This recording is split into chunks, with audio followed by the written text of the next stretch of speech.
Here's a question for you. Is this world and your spirituality in conflict?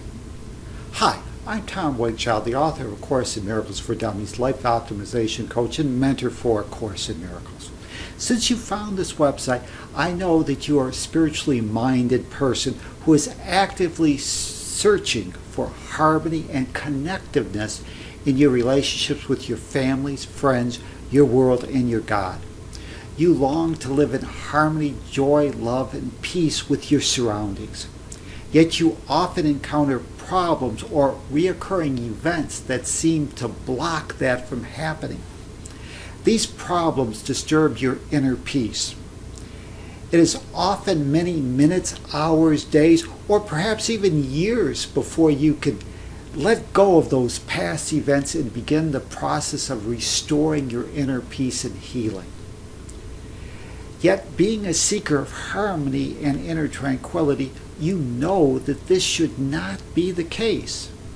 You should have developed better coping skills by now so that you can better handle living in this world. After all, it doesn't appear that this world that puts a high premium on conflict, struggle, and fear is going to disappear tomorrow. You realize you need to live your spiritual values, yet you find this difficult to do. You often compromise your values due to outside pressures. This world places a high value on material things and upon getting some predetermined results. It appears that this outside world has the power to cause you to lose your inner peace by sucking you into the conflicts and dramas that seem to swirl all around you. To you, problems are something that should be avoided at all costs, yet that obviously is impossible to do. This world and your spirituality are in conflict. You can't really be a proactive participant in this world while maintaining your own inner peace. You often look at your world and believe you should be able to help others become more happy, spiritual, or ecologically in tune with planet Earth. This leads to a lot of internal judgment, blame, and guilt in your life. You feel you should be doing more and are somehow responsible for other people's lack of happiness and well-being. This belief that you have failed others always ends badly. You get down on yourself, feel like a victim, move into judgment, defend your rightness, and participate in the blame, shame, and guilt game.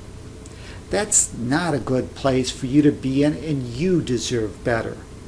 To live in fear is not to live. I know, I've been there, I've done that, and I can tell you it was no fun. Fear used to dominate my life. I hated my world, but most of all, I hated myself. Perhaps you too have also shared that dark place. Yet after much searching and struggle, I was able to find bits and pieces of the puzzle that would help me move out of victim consciousness that is so prevalent in today's society. I became the proactive agent for the change that I sought in my life. Your life does not have to be a struggle unless you choose to make it that way.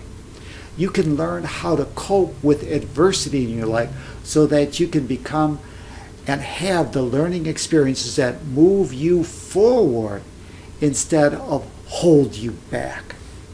And that's what the short video training series on problems and how to handle adversity in your life is all about.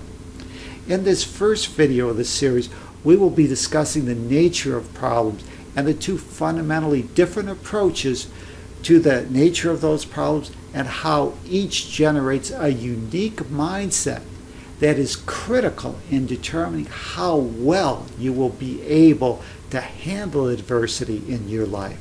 So let's begin.